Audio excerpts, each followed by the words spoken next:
৫ই জানুয়ারি সোহরাওয়ার্দী উদ্যানে আওয়ামী লীগ ও বিএনপির কর্মসূচি সাংঘর্ষিক হলে কোনো দলকেই সমাবেশ করতে দেয়া হবে না বলে জানিয়েছেন ঢাকা মহানগর পুলিশ কমিশনার আসাদুজ্জামান মিয়া। দুপুরে ডিএমপির অনলাইন নিউজ পোর্টাল ডিএমপি নিউজের ২ বছর পূর্তি উপলক্ষে আয়োজিত অনুষ্ঠানে সাংবাদিকদের এই কথা বলেন ডিএমপি কমিশনার।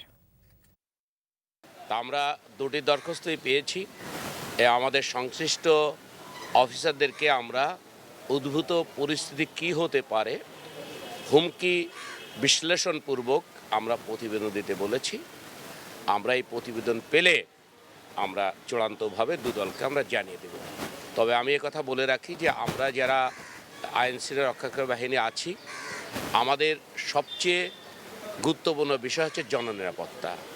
যদি আমাদের কাছে অনুভূত হয় পরস্পর বিরোধী সমাবেশ একই স্থানে, একই জায়গায়, একই সময়, সেখানে জননিরাপত্তার স্বার্থে কোনোভাবেই আমরা এই ধরনের সাংঘর্ষিক কোনো কর্মসূচি কাউকে করার অনুমতি দিতে পারি না।